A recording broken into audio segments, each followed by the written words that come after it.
नमो अरिहन्ताणं नमो सिद्धाणं नमो आयर्याणं नमो उवच्छायाणं नमो लोय सौवसाहु एषो पञ्चनमुक्कारो सौवपावपणासनो मङ्गलानं च सौवेसिं परमं हवै मङ्गलम् मंगलम भगवान वीरो मंगलम गौतम प्रभु मंगलम स्थूलभद्राद्यां जैन धर्मोस्तु मंगलम अज्ञानतिमिरान्धानां ज्ञानाञ्जनशलाकयां नेत्र उन्मीलितं येन तस्मै श्रीगुरवे नमः आगमोद्धारकर्तारं शैलाणेश प्रबोधकं ध्यानस्थस्वर्गतं नौमि सूरिमानन्दसागरं सूरिमानन्दसागरं सूरिमानन्दसागरं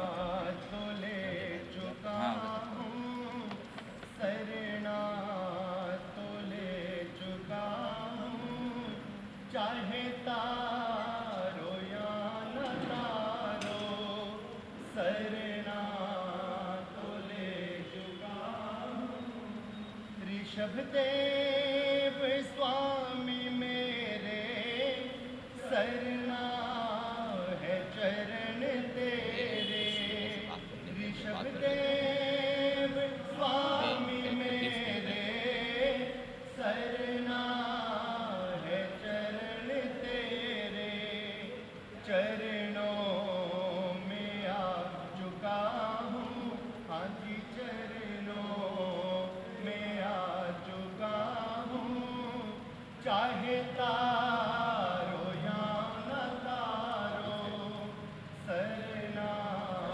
तोले चुका हूँ चाहे तारो सेवा देवाधिदेव सेवा फल मुक्ति सुख लेवा चरणों में आ चुका हूँ हाँ जी चरणों में आ चुका हूँ चाहे तारो या न तारो जिन बीत राग शंकर भवि जीव के प्रियंकर दिल तुमसे ला चुका हूँ हाँ जी दिल तुमसे ला चुका हूँ चाहे तारो या न तारो आतम लक्ष्मी दीजिए अनंत हर्ष कीजिए वल्लभ तो हो चुका हूँ हाँ जी वल्लभ तो हो चुका हूँ चाहे तारो या न तारो सरना तोले चुका हूँ चाहे तारो या न तारो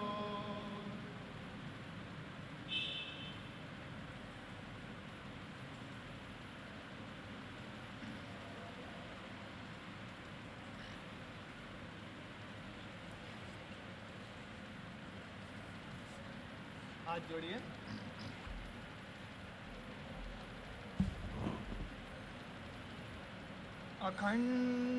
अखण्डमण्डलाकारं व्याप्तं येन चराचरं तत्पदं दर्शितं येन तस्मै श्रीगुरवे नमः तस्मै श्रीगुरवे नमः तस्मै श्रीगुरवे नमः। सौरभ भैया ने बड़े प्यारे गीत बोला, चाहे तारो या ना तारो। परमात्मा मैंने आपका शरण ले लिया है, आपका शरणा आपका शरणा मैंने ग्रहण कर लिया है। अब तुम्हारे हवाले मेरा तन मन और जीवन है। तारना हो तो भी आपकी मर्जी, डुबाना हो तो भी आपकी मर्जी। केवल यह समर्पण बोलने जितना है, या करना चाहे तो कर भी सकते हैं। बोलिए ना, बोलना अलग बात होती है, करना अलग बात होती है। ऐसे कितने ही लोग इस दुनिया के अंदर है, खुद के जीवन में कुछ भी नहीं है, लेकिन दूसरों को बड़ा बड़ा उपदेश देते हैं। खुद की गलतियां उन्हें दिखती नहीं है, लेकिन औरों की गलतियां न होने के बावजूद भी उसे उजागर करने की कोशिश करते हैं। हमारी गिनती किन में आती है? एक गुजराती गीत है, सुना या ना सुना पता नहीं, आदिनाथ परमात्मा का बड़ा प्रचलित गीत है। तार जे डुबाड़ जे जीवाड़ जे के मार जे। शब्द है तार जे डुबाड़ जे जीवाड़ जे के मार जे, सगड़ू तने सोपी दीदू आदिनाथ भगवान रे।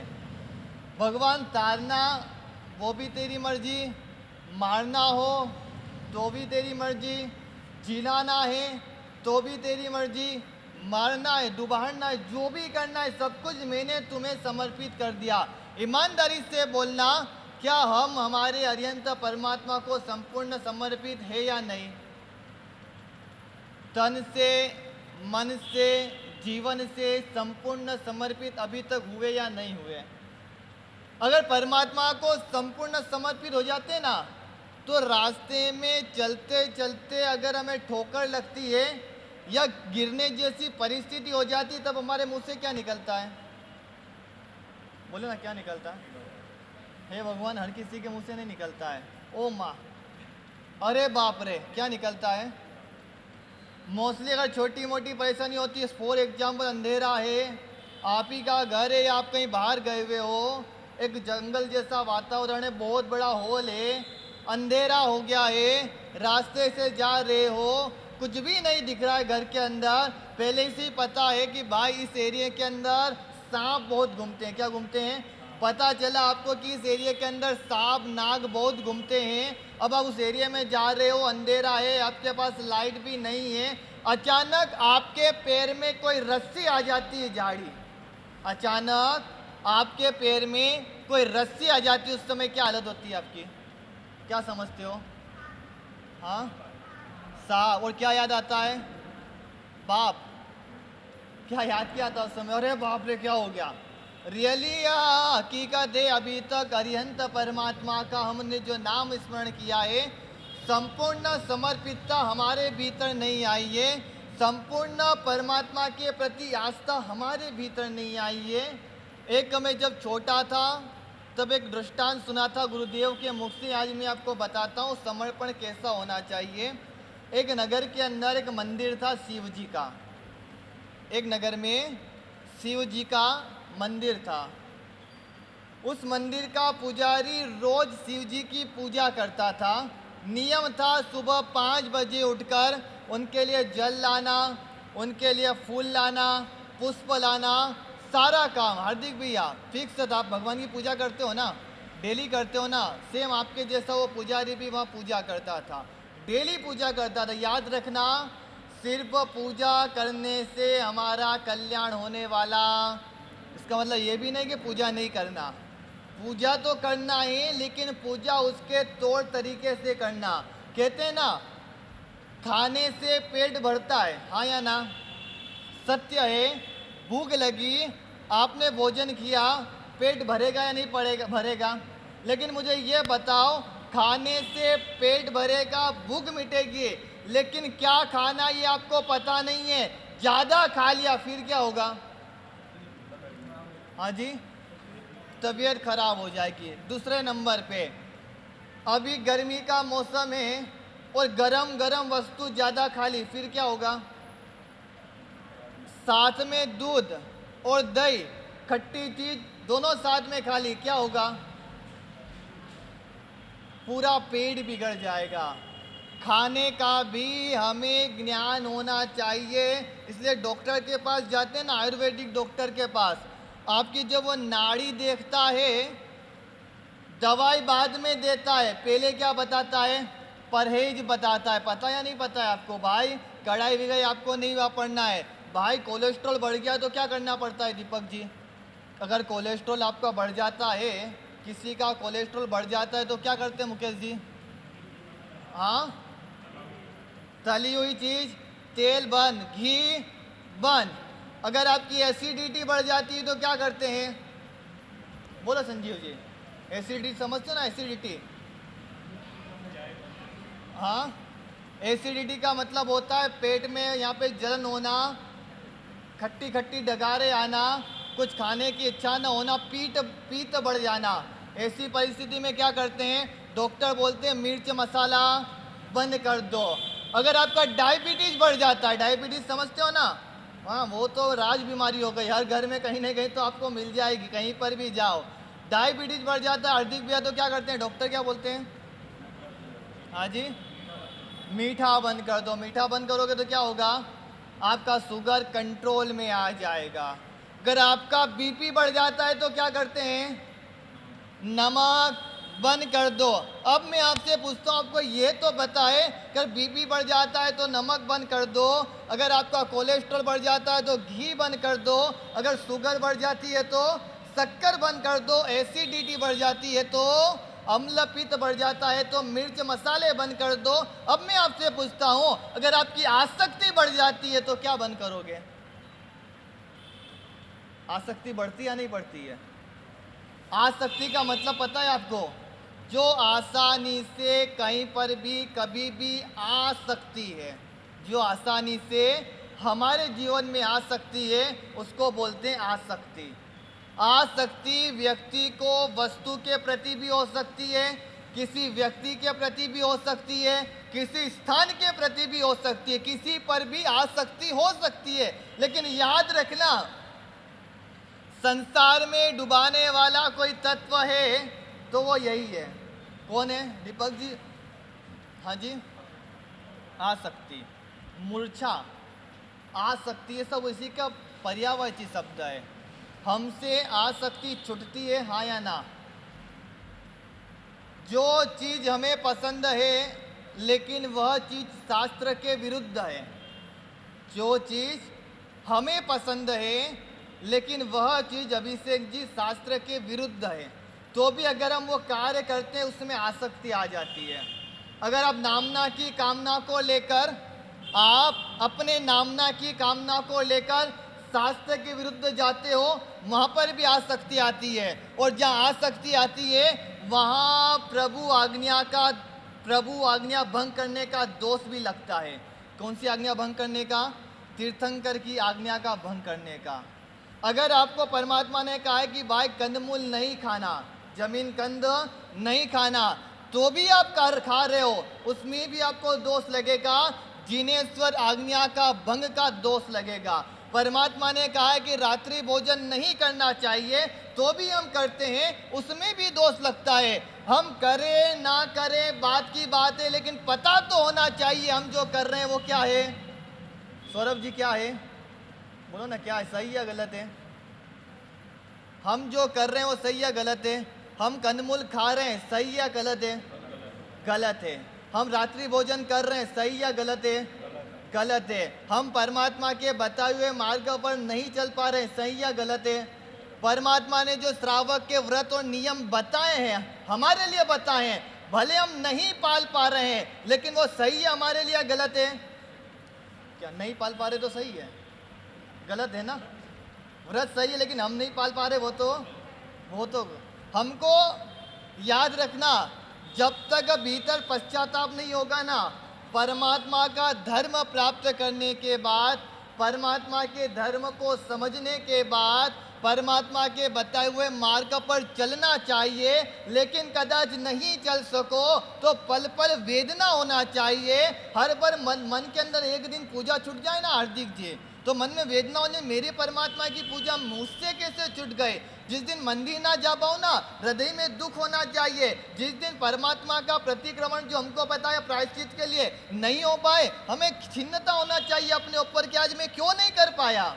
ऐसे कितने ही दृष्टांत शास्त्र में आते हैं, लेकिन उतना प्रेम उतना लगाव हमको अभी तक हुआ।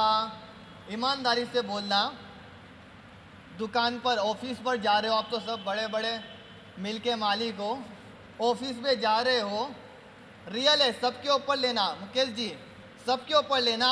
ऑफिस पे जा रहे हो, लॉक किया हुआ है, चाबी आप ही के पास है, रोज आपका टाइम है 9 बजे का ऑफिस खोलने का। For example Saurabh ji 9 o'clock आप ऑफिस खोल देते हो।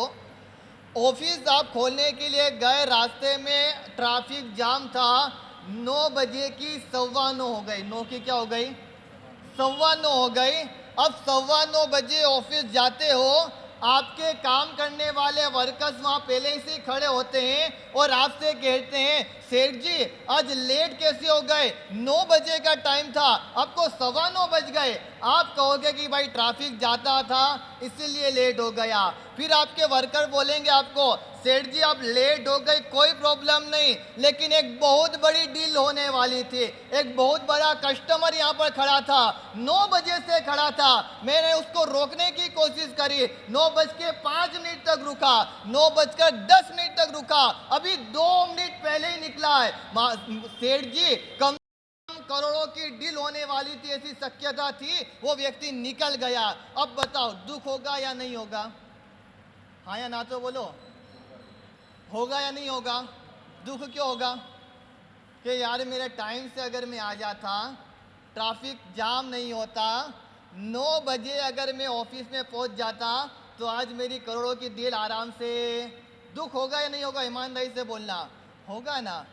अब 9 बजे प्रवचन का टाइम है, 9 बजे प्रवचन का टाइम है, घर से निकले टाइम से, रास्ते में समझो ट्रैफिक जाम हुआ, आते आते 9 की 9:15 बज गए।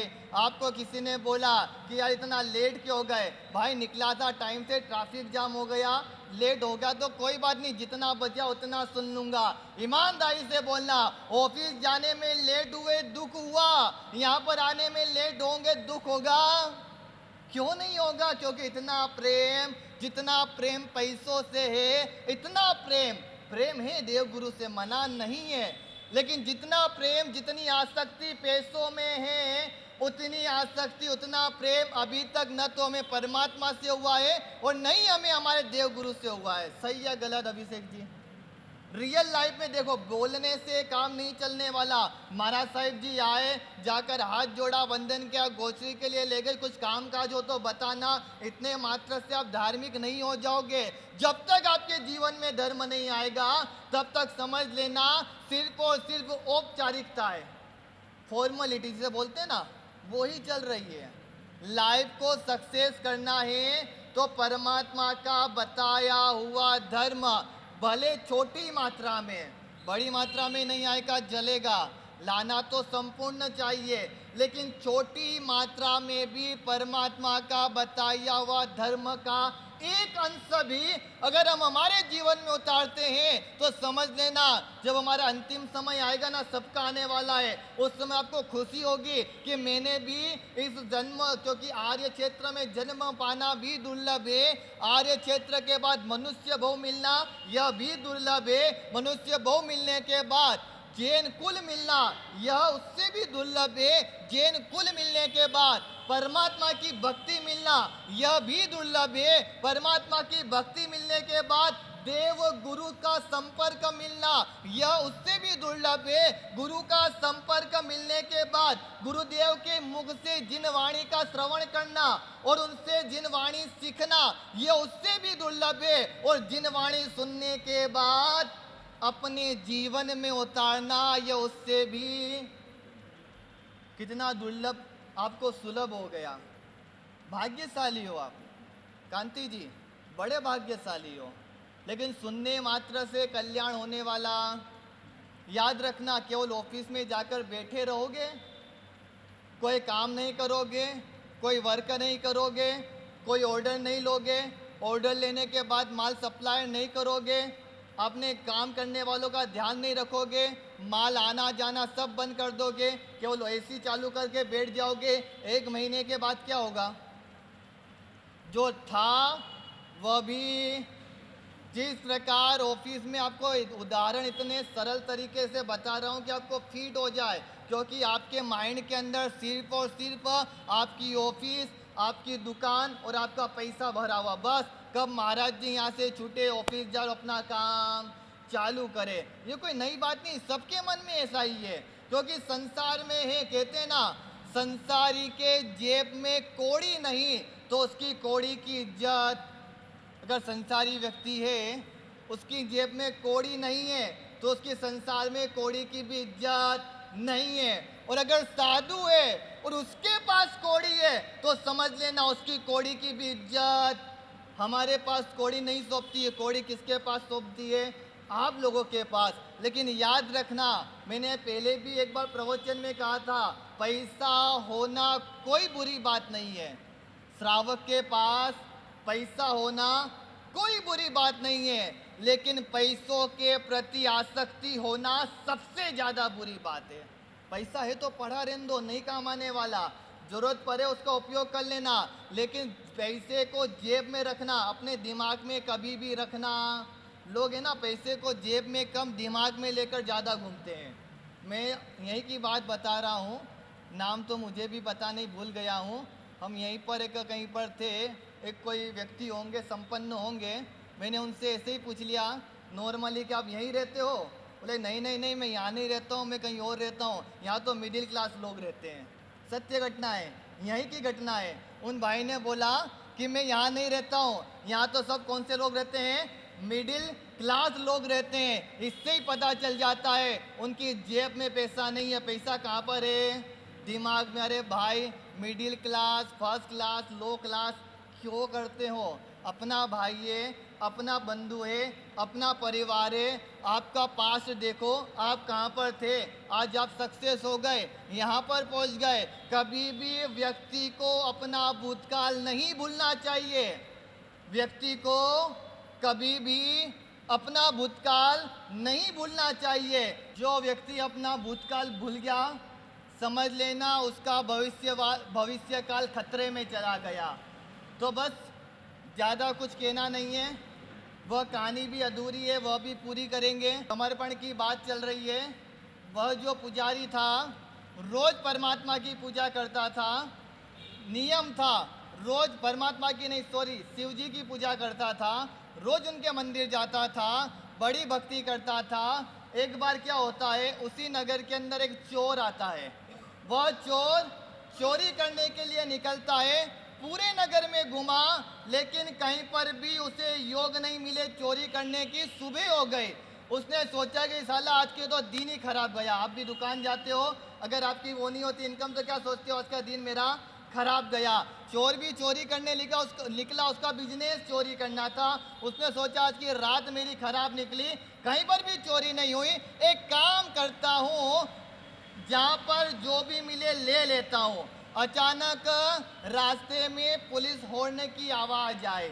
उसे लगा कहीं ऐसा ना हो इसी रास्ते से पुलिस आ जाए। आजू बाजू देखा, एक शिव जी का मंदिर, वही शिव जी का मंदिर जहाँ पुजारी रोज पूजा करता था, खुला था, चला गया, छुप गया कोने में। हॉर्न बजाते हुई गाड़ी निकल गई।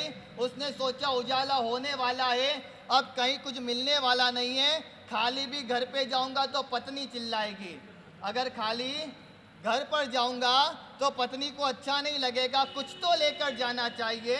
उसने देखा जो शिव जी है उनके ऊपर एक पीतल का घड़ा है, क्या है, जिसमें से पानी टपकता है, वह पीतल का लोटा था। उसने कहा कोई बात नहीं है, पीतल का लोटा ही ले जाता हूँ, कुछ तो ले जाऊंगा घर पर। वह बंदा जो चोर था गया, पीतल का लोटा उतारने में लगा, लेकिन जहाँ से बंदा था वहाँ हाथ नहीं पहुँच रहा था। आजू बाजू देखा, कोई चेयर भी नहीं थी, स्टूल भी नहीं था। करना तो क्या करना, उजाला हो रहा था।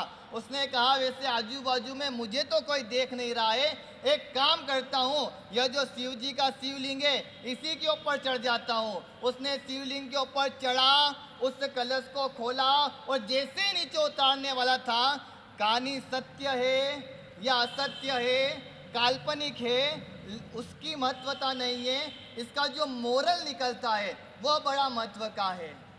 अचानक जैसे ही वो कलश नीचे उतारने लगा, ऐसा कहते हैं शिव जी प्रकट हो गए। शिव जी ने कहा, वाह मेरे भक्त, मांग तुझे क्या चाहिए। चोर तो डर गया, एक तो चोरी करने आया, माँ शिव जी के यहाँ भगवान के यहाँ लोग तो जाते हैं माफ़ी मांगने के लिए, वो चोर क्या कर रहा है, शिव जी के यहाँ से ही चोरी कर रहा है। दूसरे नंबर में लोग तो शिव जी को लात भी नहीं लगाते हैं, वह तो शिव जी के ऊपर चढ़ गया। उसे लगा कि आज तो मेरी आय बनी है, शिव जी मुझे छोड़ने वाले नहीं है। उसने हाथ जोड़े, कहा भगवान मुझे माफ़ करो, आज के बाद चोरी बंद। जब पुलिस वाले को देख लेता है ना, चोर भी बोलते आज के बाद चोरी बंद। गलती पकड़ा जाती है तो लगता है कि मुझे अब गलती करना नहीं, कल जैसा था वापस वैसा का वैसा हो जाता है। उसने कहा मुझे माफ करो, चोरी बंद, मैं चोरी नहीं करूंगा। शिव जी ने कहा, अरे मैं तुझे कुछ नहीं बोल रहा हूँ, मैं तो तुझे कहता हूँ तू वरदान मांग, मैं तेरे ऊपर खुश हो गया। चोर ने बोला क्यों मजाक कर रहे हो, मैं चोरी करने आया, आपके ऊपर चढ़ गया और आप कह रहे हो वरदान मांग। मुझे पता है नाटक कर रहे हो, मजाक कर रहे हो, मुझे माफ करो, मैं तो जा रहा हूँ, उजाला होने वाला है, लोग आ जाएंगे, मुझे मारेंगे। शिव जी ने हाथ पकड़ लिया, जाने नहीं दे रहे, कह रहे तू वरदान मांग तो ही जाने दूंगा। इतने में थोड़ा सा उजाला हुआ, उस मंदिर का पुजारी आया, सारा नाटक वो देखने लगा। नाटक क्या चल रहा था मनोज जी, क्या चल रहा था? शिव जी ने चोर को पकड़ रखा था, क्या बोल रहे थे? वरदान मांगो। और चोर क्या बोल रहा था? मुझे जाने दो, माफ कर दो, मैं जा रहा हूँ, कल से गलती नहीं करूँगा। यह पुजारी देखने लगा, पुजारी सोचने लगा, सालों साल निकल गए शिव जी की पूजा करते करते, आज दिन तक वरदान तो दूर, शिव जी ने दर्शन भी नहीं दिए और यह चोर चोरी करने आया है और शिव जी से बोले वरदान वरदान वरदान। यह शिव जी पक्षपाती है, अभी देखता हूँ शिव जी को। पुजारी गया, जो बाल्टी थी पानी की साइड में रखी और शिव जी से बोलने लगा, शिव जी पूजा करूं मैं, जल चढ़ाऊं मैं, फूल चढ़ाऊं मैं, बिलपत्र चढ़ाऊं मैं और वरदान दो इसे। यह तो गलत है, अन्याय है, यह तो चोर है। शिव जी ने कहा बेटा तूने अभी तक मुझे क्या क्या चढ़ाया? उसने कहा जल चढ़ाया। सुनिएगा, पुजारी ने कहा जल चढ़ाया, फूल चढ़ाया, पुष्प चढ़ाए, बिलपत्र चढ़ाए, दूध चढ़ाया। बोले तूने तो टेम्परेरी वस्तु चढ़ाई है, यह तो खुद मेरे ऊपर चढ़ गया है। अब तू खुद बता, तेरे ऊपर खुश हूं या इसके ऊपर खुश हूं? तूने तो वस्तु चढ़ाई है, तूने तो वस्तु समर्पण करी है, यह तो पूरा का पूरा मेरे ऊपर समर्पित हो गया है। अब मैं इस पे खुश हूं या ना हूं? बात सत्य है असत्य है पता नहीं। मैंने कहा मोरल बड़ा महत्व है, ईमानदारी से बोलना। आप भी केवल वस्तु तक सीमित है या समय आने पर परमात्मा को पूरे समर्पित हो सकते हैं? बोलिए ना, क्या समय आने पर परमात्मा को पूरे समर्पित हो सकते हैं? हाँ या ना तो बोलो। नहीं बोलूँगा कि आ जाओ समर्पित होने के लिए, चिंता ना करो, मुझे पता आप नहीं बोलोगे, लेकिन कोई बात नहीं। कल किचुक नगर के अंदर प्रवचन है, मैं चाहता हूँ आप सब लोग आओ। परमात्मा का धर्म का एक अंश, विनोद जी, किस प्रकार संसार में रहते हुए बिना कुछ त्याग किए, फिर से सुनना, बिना कुछ त्याग किए मुकेश जी, बिना कुछ नियम लिए, बिना कुछ छोड़े, उसके बाद भी परमात्मा की आज्ञा के अंदर हम आ जाएंगे, परमात्मा के बताए हुए मार्ग पर चल सकेंगे, हमें भी गर्व होगा, हम कह सकेंगे भाई बात सही है, संपूर्ण परमात्मा के नियमों का पालन नहीं कर रहा हूँ, लेकिन मैं भी जैन श्रावक हूँ। कल आपको वो बात में बताऊंगा किस प्रकार से बिना छोड़े, बिना त्याग किए, बिना कुछ नियम के भी आप परमात्मा के श्रावक बन सकते हो, सारा लाभ आपको मिल सकता है। लेकिन यह जानना है, आपको लगता है कि नहीं मुझे परमात्मा के मार्ग पर चलना चाहिए, छोटा सा सही, लेकिन परमात्मा का सच्चा श्रावक, सिर्फ नाम का जैन श्रावक नहीं, सच्चा श्रावक बनना है तो कल के प्रवचन में जरूर पधारना, क्योंकि श्रावक की व्याख्या शास्त्र में कही गई है। श्रावक की व्याख्या शास्त्र में कही गई है। श्रावक कौन होता है? संजीव जी, श्रावक किसे कहते हैं? वो तो एक रूटीन है। श्रद्धा, विवेक, क्रिया, सम्यक दर्शन, सम्यक ज्ञान, सम्यक चरित्र, हाँ वो भी रूटीन है। चलो छोड़ो, श्रावक किससे डरता है? श्रावक किससे डरता है? हाँ डरता है, 100% डरता है। अच्छा डरते हो आप? सांप से डरते हो? पाप से डरते हो? बाप से तो कोई नहीं डरता है। वे सांप से ज़्यादा डरते हो या पाप से ज़्यादा डरते हो? यहाँ सांप आ गया तो एक भी बैठेगा? नहीं बैठेगा। लेकिन हमारे द्वारा सुबह से शाम तक इतने सारे पाप होते हैं, डर लगता है? डर लगता ना, वहाँ नहीं होते। डर लगता तो वहाँ नहीं होते, यहाँ पर होते। लेकिन ठीक है, चलने दो। मैंने कहा ना कल बताऊंगा आपको वहाँ पर रहते हुए भी कैसे पाप से बच सकते हो। लेकिन श्रावक की व्याख्या जो शास्त्र में कही गई है, श्रावक को कहा गया, श्रावक वह नहीं होता है जो दुख से डरता है। श्रावक कभी भी दुख से नहीं डरता है। अरे मैं उपवास करूंगा तो भूख लगेगी, दुख सहन नहीं होगा। अगर मैंने पोषद किया, उपाश्रय में जाकर सोऊंगा, या तो मच्छर काटेंगे या गर्मी लगेगी, मुझसे दुख सहन नहीं होगा। अरे मैं सामायिक करूंगा, 48 मिनट बिना पंखे बिना एसी के बैठना पड़ेगा, मुझसे दुख सहन नहीं होगा। अरे मैं रात्रि भोजन नहीं करूंगा, कदाच मुझे रात को खाने की इच्छा हुई, भूख लगी, मुझसे दुख सहन नहीं होगा। मुझे पानी की प्यास लगी, मुझसे दुख सहन नहीं होगा। याद रखना, जो ये बोलता है ना वो श्रावक नहीं है। श्रावक वह नहीं होता है जो दुख से डरता है। श्रावक तो वह होता है जो पल पल दुर्गति से डरता है। परमात्मा का शासन प्राप्त करने के बाद मुझे दुर्गति में नहीं जाना। 48 मिनट का कष्ट स्व इच्छा से मैं सहन कर लूंगा, वो दुख नहीं है, वही तो शांति है। लेकिन 48 मिनट का एक्स्ट्रा पाप करके दुर्गति में मुझे जाना नहीं है। तो चलिए आचार्य भगवंत श्री विश्वरत्न सागर शिष्य जी महाराज साहब के द्वारा मंगलमय वाणी जिन वाणी का श्रवण करेंगे। और अगर अनुकूलता हो तो कल जरूर आप पधारना, क्योंकि हमारे पास अब टाइम बिल्कुल भी ज़्यादा नहीं है। ईमानदारी से बोलूँ ना तो गुरुदेव को अभी आपने सुना ही नहीं है। गुरुदेव की उपमा लगी हुई है, युवा हृदय सम्राट। अभिषेक जी क्या लगा हुआ है? हार्दिक भैया, सौरभ जी क्या लगा हुआ है? युवा हृदय सम्राट। मैंने आपको पहले भी कहा था, 100, 200, 400, 500, 1000 युवाओं को इकट्ठा करना है ना तो नाक में दम आ जाता है, शरीर का सारा तेल भी निकल जाता है और पसीना भी निकल जाता है। घर के अंदर 5 व्यक्ति रहते हैं ना, वह भी एक साथ शांति से नहीं रह सकते हैं। सगे भाइयों में भी झगड़ा चलता है, देरानी जेठानी में भी झगड़ा होता है। 5-10 लोग भी घर में शांति से नहीं रह सकते हैं। 400-500 युवाओं को इकट्ठा करना है, उसमें भी परेशान हो जाते कि युवाओं को कैसे संभालेंगे। लेकिन आचार्य भगवान की प्रेरणा से वर्तमान के अंदर जैन धर्म का सबसे बड़ा संगठन नवरत्न परिवार, जिसके अंदर 9 से 10 हजार युवा आज भी एक साथ जुड़े हुए हैं और रोज आज भी रेगुलर रूटीन प्रेजेंट की बात कर रहा हूँ, नित नए कर रहे हैं। शासन के लिए इतने एक्टिव हो गए हैं। गुरुदेव ने कितने युवाओं को सन्मार्ग दिखाया है। अब आश्चर्य करोगे, 2 या 3 साल पहले गुरुदेव का चातुर्मास मुंबई में था। मुंबई नाम सुना है आपने? माया नगरी मुंबई, जो एक बार वहाँ चला जाता है ऐसा कहते हैं वहीं का हो जाता है।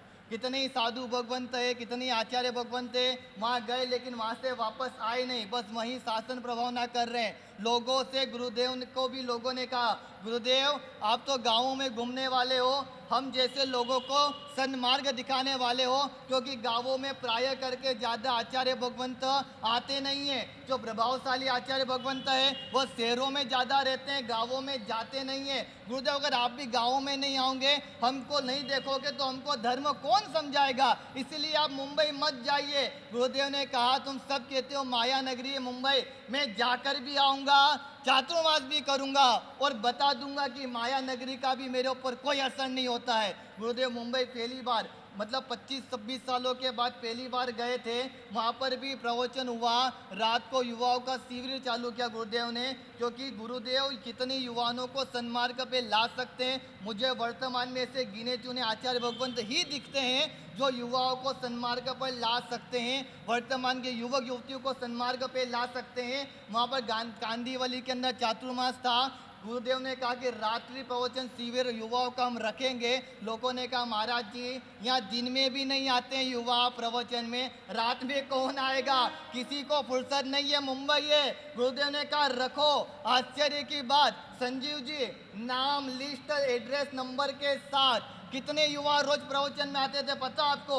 1000 युवा रोज रात्रि प्रवचन में 9 बजे से 10:30 बजे तक वहीं बैठते थे। ये गुरुदेव की क्वालिटी है। लेकिन अभी तक तो गुरुदेव ने कुछ आपको सुनाया नहीं है, क्योंकि आधा समय तो गुरुदेव मेरे को दे देते, आधा तो मैं खा जाता हूँ, बचता आपके लिए 15-20 मिनट। लेकिन कोई बात नहीं, जितना आप मिलेगा उतने में खुश रहो। गुरुदेव की वाणी का श्रवण करेंगे, नित्य नए जीवन के अंदर उतार कर युवा हृदय सम्राट, इसलिए इन्हें कहते हैं कितनी युवाओं को सन्मार्ग में लाए, कितनी जगह शाखा, कितनी जगह संगठन बनाते हैं। और ऐसा भी नहीं जहाँ जाते हैं वहीं का बनाते और वहीं छोड़ के चले जाते हैं। अभी गुरुदेव का आपको पता नहीं है कितना बड़ा वर्चस्व है, समय आने पर आपको पता चल जाएगा। जिन आज्ञा विरुद्ध कुछ कहने में आया हो तुम इच्छा में टुकड़ा। वंदन हो वंदन हो वंदन हो वंदन हो मंगलमय महावीर वंदन हो मंगलमय महावीर वंदन हो वंदन हो निज बंधन तोड़े वंदन हो निज बंधन तोड़े जन्म मरण के बंधन तोड़े जन्म मरण के वंदन हो वितराग वंदन हो वंदन हो वितराग वंदन हो। हे प्रभु हमको समता देना, हे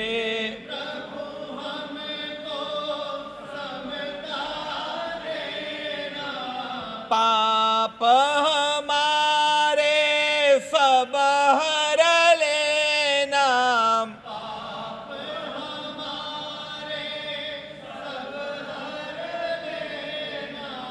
हे प्रभु हमको समता देना, हे प्रभु हमको समता देना। क्रोध हमारा सब हर लेना, क्रोध हमारा सब हर लेना।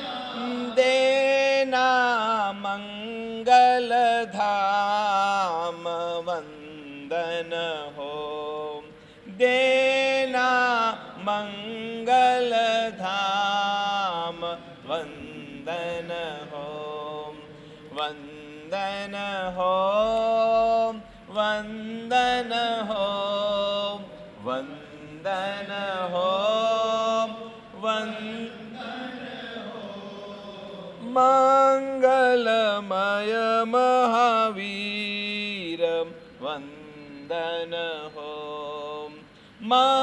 मंगलमय महावीर।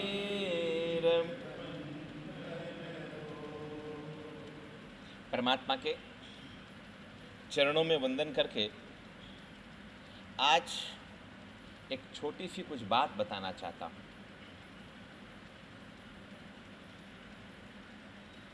इस दुनिया में सबसे विनाशकारी अगर कोई तत्व है तो क्रोध, लोभ, मान, माया, विषय वासना, इन सब में सबसे अधिक क्या है?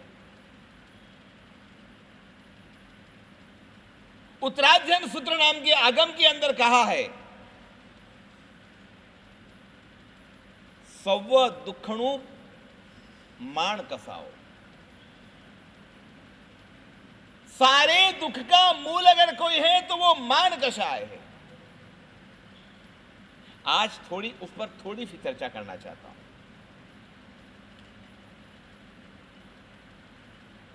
आपने धर्म कर लिया, आराधना कर ली, प्रवचन सुन लिया और अपने आप को आपने धर्मिष्ठ मान लिया। शास्त्र ये कहता है कि जन्म से ही ये संज्ञा है, मान कषाएगी। आप एक अनुभव करना, 3 महीने का बच्चा, 4 महीने का बच्चा, 2 महीने का बच्चा, 2 घंटे तक उसकी ओर आप ध्यान मत दो, उसके पास मत जाओ।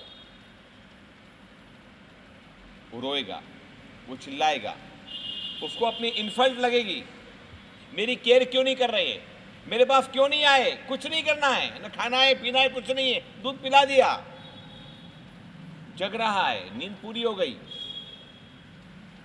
अरे 2 घंटे तो खूब दूर की बात है, 10 मिनट भी आपको वो नहीं छोड़ेगा। बस उसको क्या चाहिए, मेरी सेवा में कोई ना कोई तैनात है। उसका भी मान कषाय है। 2 महीने के, 3 महीने के, 4 महीने के बच्चे को भी मान कषाय। भैया आप लोगों के अंदर ये मान कषाय अप्रगट है या प्रगट है? प्रगट है या अप्रगट है? दिखाई देने वाला है या नहीं दिखाई देने वाला है?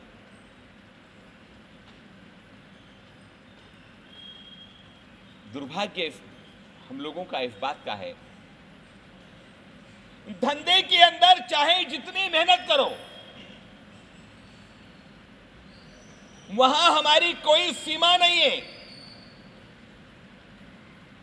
वहां हमारा कोई एंडिंग नहीं है। लेकिन थोड़ी सी धर्म की आराधना कर ली, थोड़ी सी धर्म की साधना कर ली और हम लोगों को एक गरूर आ जाता है कि हमने खूब आराधना कर ली, हमने खूब साधना कर ली।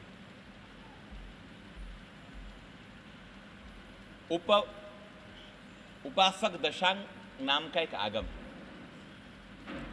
कौन सा आगम है? उपासक दशांग। उसका मतलब क्या होता है? भगवान महावीर स्वामी के प्रमुख श्रावक कितने थे? गणधर कितने थे? 11। प्रमुख श्रावक कितने थे? अजय 10 श्रावक थे। उन 10 श्रावकों का जो वर्णन जिस ग्रंथ में आता है, जिस आगम में आता है, उस आगम का नाम क्या है? उपासक दशांग। और उस उपासक दशांग आगम के अंदर बहुत प्यारी सी एक घटना का जिक्र किया है, सत्य घटना। भगवान महावीर स्वामी ने स्वयं ने अपने मुंह से कही है। उपासक दशांग नाम का आगम है। उस आगम के अंदर परमात्मा के जो भक्त श्रावक हैं, उन श्रावकों का वर्णन किया गया। और उस वर्णन में ऐसा कहा गया है कि एक दिन राजगृही नगरी के अंदर राजा श्रेणिक के दरबार में श्रेणिक राजा ने एक सवाल लोगों से पूछा कि भाई मेरी नगरी के अंदर पुण्यात्मा ज्यादा है या पापात्मा ज्यादा है? भैया एक बात बताओ, हमारे लुधियाना के अंदर पुण्यात्मा ज्यादा है या पापात्मा ज्यादा है? बताइए। बड़ा खतरनाक सवाल है। आप बोल नहीं सकते हैं, बोलना भी मत। लुधियाना में आपको ही रहना है, मैं तो चला जाऊंगा। राजागृह नगरी की राजसभा में राजा श्रेणिक ने यह पूछा कि मेरी उस नगरी के अंदर धर्मात्मा ज्यादा है या पापात्मा ज्यादा है? लोग क्या बोल सकते हैं बताइए? लोग क्या बोल सकते हैं? वो लोगों ने कहा क्या बात करी साहब, अरे जहां के आप राजा हो, जहां भगवान महावीर स्वामी की देशना चलती हो, जहां अभय कुमार जैसा बुद्धिशाली मंत्री हो, जहां धन्ना हो, शालीभद्र हो, अरे उसकी तो बात ही क्या करना साहब।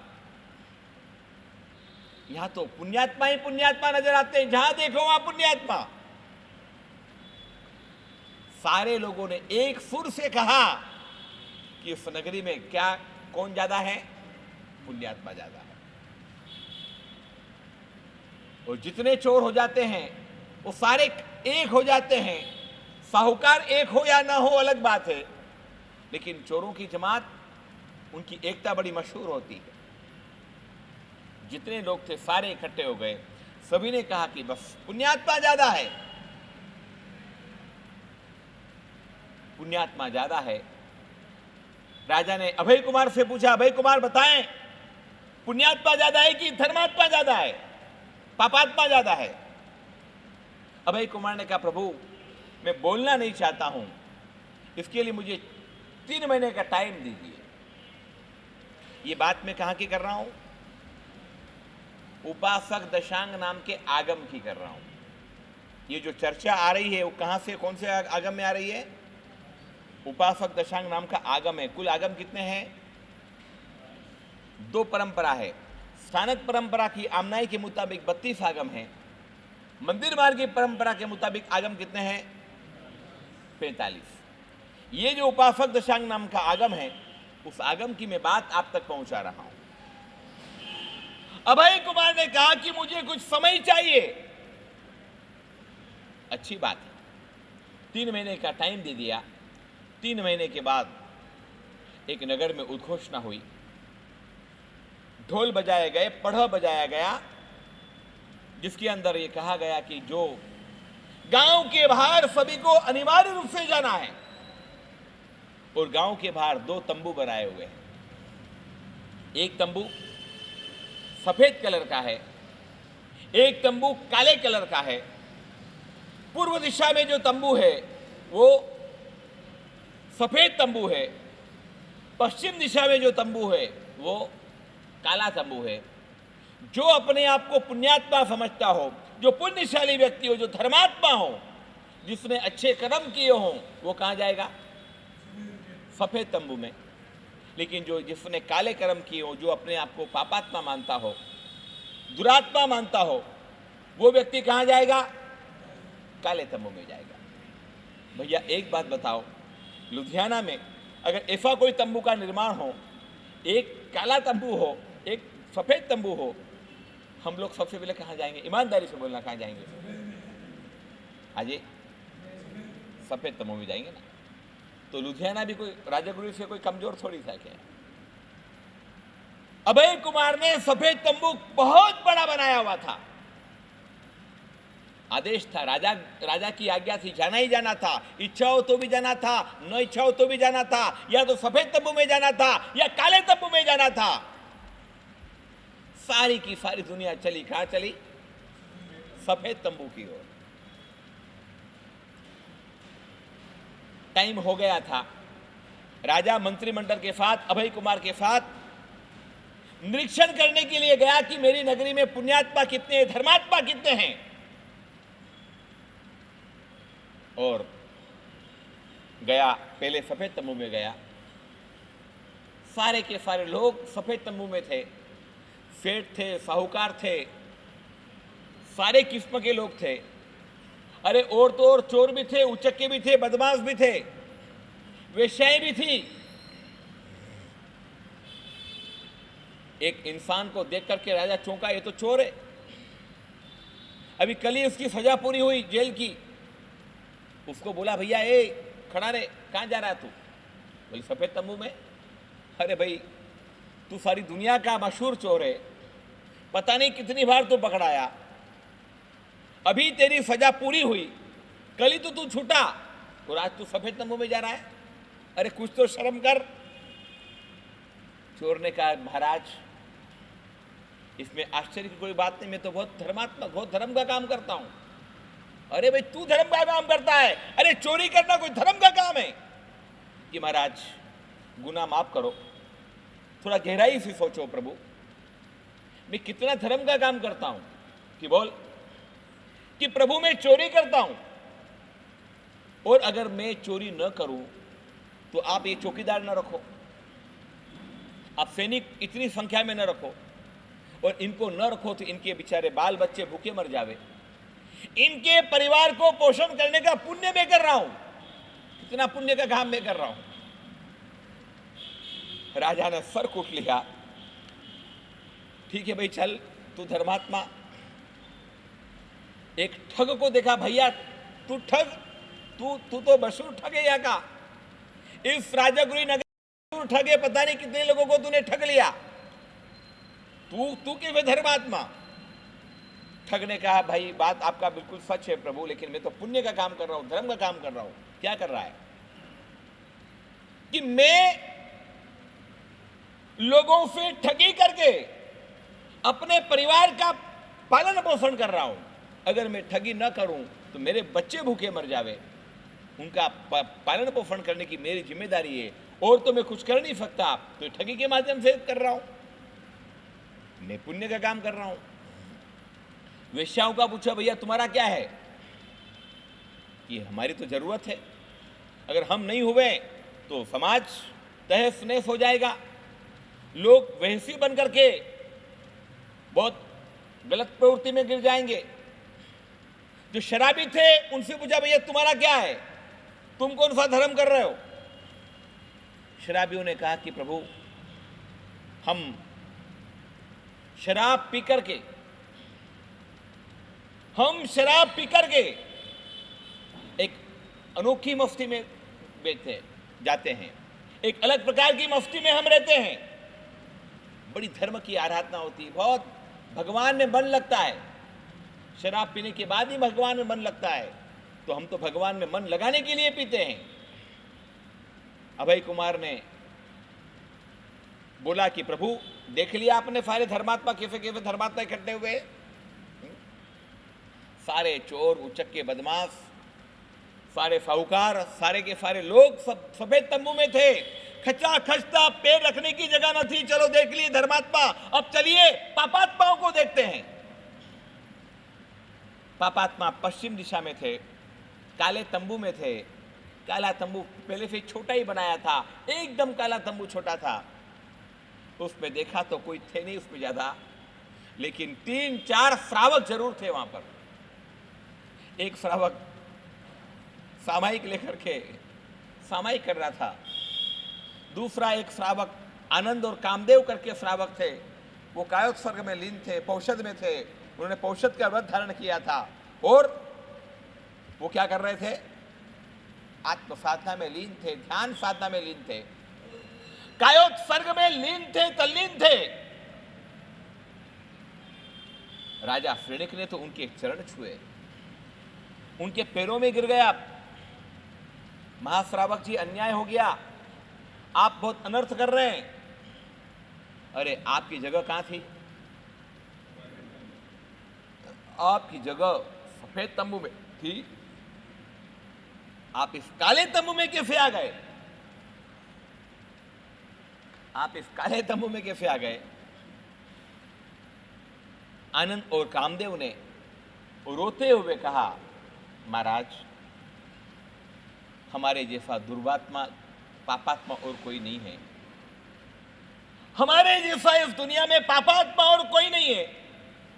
बोले क्यों? भगवान महावीर स्वामी का धर्म मिलने के बाद भी, भगवान महावीर स्वामी की धर्म परंपरा मिलने के बाद भी हम ऐसे पापी हैं, हम ऐसे दुष्ट हैं प्रभु, कि पापी और दुष्ट होने के बावजूद भी हम संयम का स्वीकार नहीं कर रहे हैं।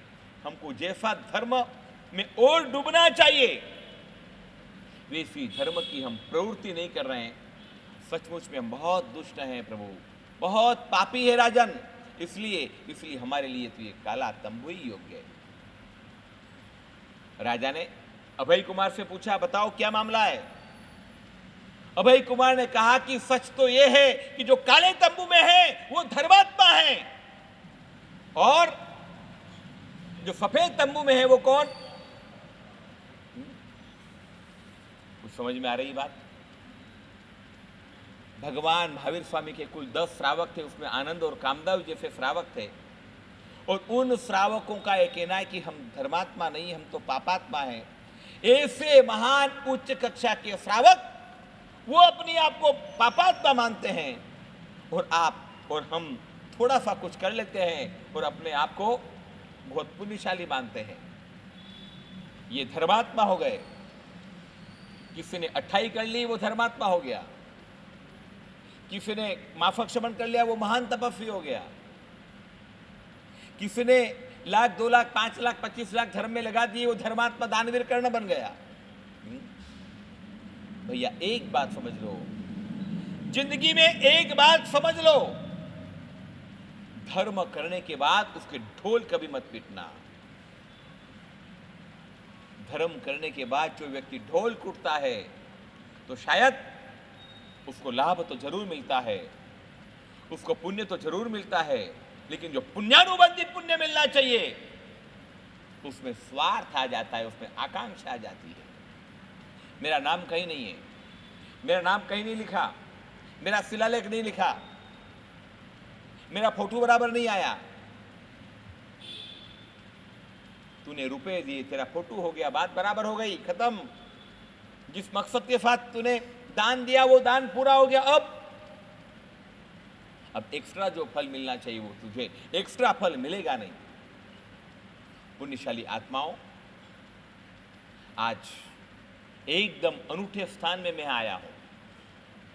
ये वही पाट गद्दी है, ये लुधियाना का हार्ट है, हार्द है।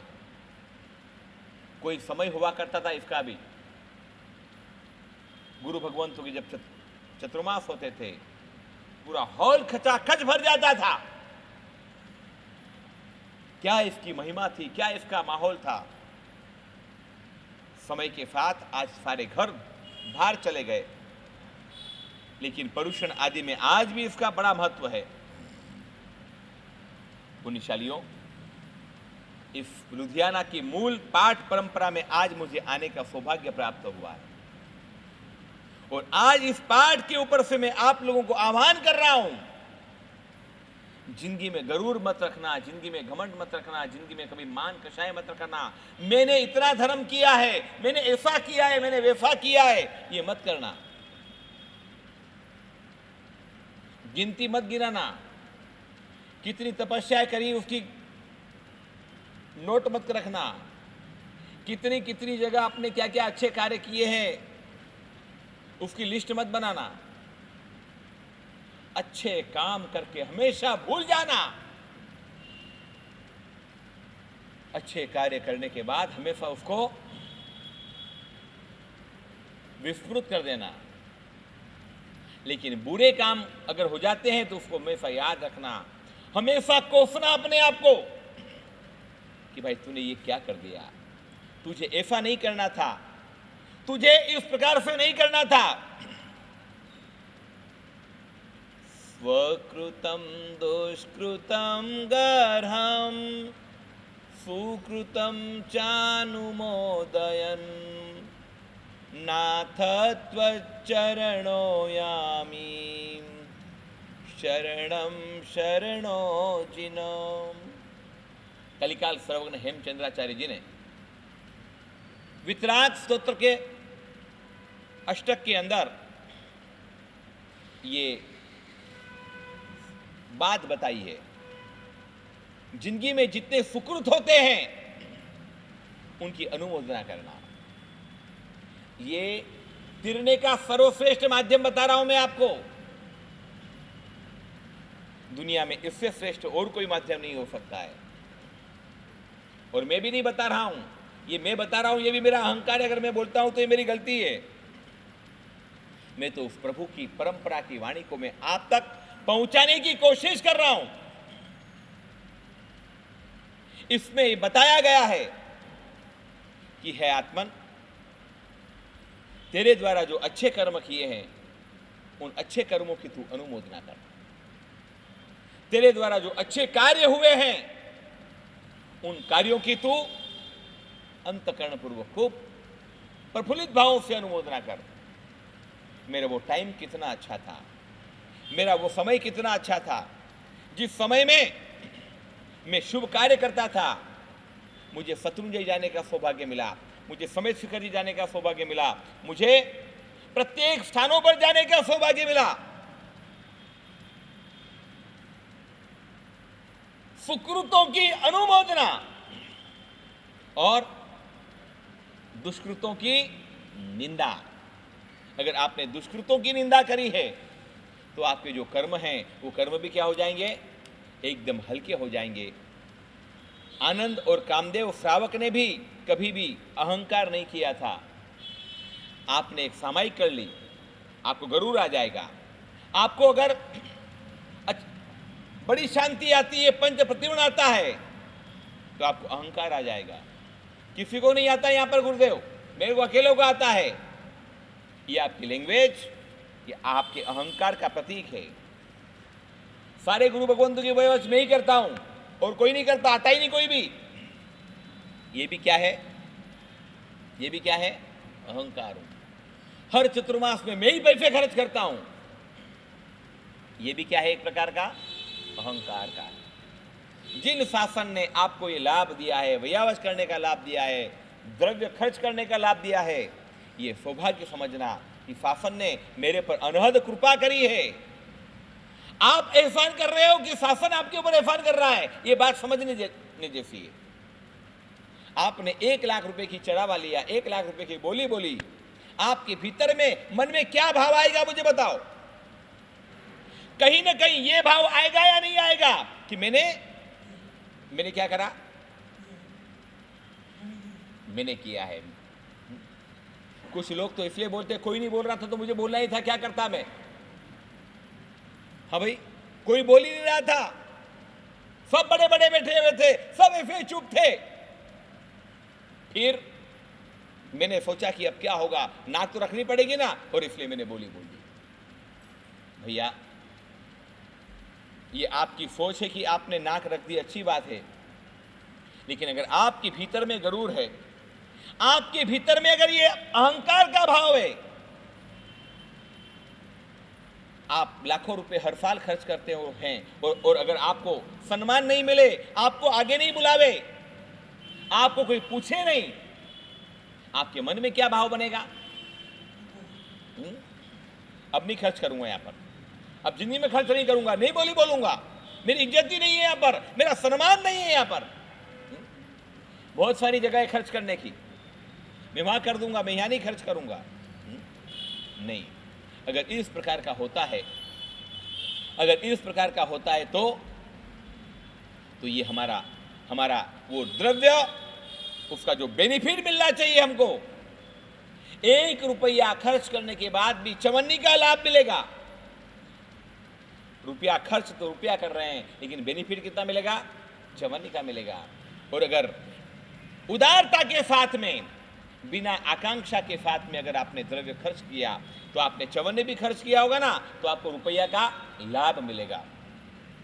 पंजाब के इस पुण्यशाली धर्मात्माओं की मैं अंतःकरण पूर्वक अनुमोदना करता हूं। मेरा ये सौभाग्य है गुरु आत्मवल्लभ समुद्र इंद्रजिन रत्नाकर सूरी जी की इस पुण्य परंपरा के मुझे दर्शन करने के सौभाग्य प्राप्त हुए। आज भी 3 जिनालयों के 4 जिनालयों के दर्शन करने के सौभाग्य हुए। ऊपर मलिनाथ भगवान की सम्राट संप्रतिकालीन, जिनकी मैंने कल आपको चर्चा करी थी, वो सम्राट संप्रतिकालीन प्रभु की प्रतिमा जी के दर्शन करने का मुझे सौभाग्य प्राप्त हुआ। आपके पूर्वजों ने कितने उत्तम जिन बिंबों की यहाँ पर स्पर्शना करी है, कितने अच्छे प्रतिमा जी यहाँ पर विराजमान हैं, उन सब के दर्शन करने का मुझे सौभाग्य प्राप्त हुआ। पुण्यशालियों, धर्म की गंगा का, ये ज्ञान की गंगा का, ये प्रभु महावीर की प्रवचन गंगा का अब 2 दिन और बचे हैं, मात्र 2 दिन और बचे हैं। और इस 2 दिन में आज तारीख 8 हो चुकी है, कल तारीख 9 है, परसों तारीख 10 है। 9 और 10 ये 2 ही दिन प्रवचन के बचे हैं। मुझे इस बात को देख करके बड़ी खुशी हुई है। आज जितने भी लोग पढ़ाई करके यहाँ पर आए हैं, बाहुबली जी, वो पढ़ाई करके यहाँ निवास करने वाले नहीं हैं, शायद दूर दूर से आए हैं। कोई कहाँ से आया है, कोई कहाँ से आया है, कोई कहाँ से आया है। इस 8-10 दिन में तो आपके चेहरे को मैं भी पहचानने लग चुका हूँ।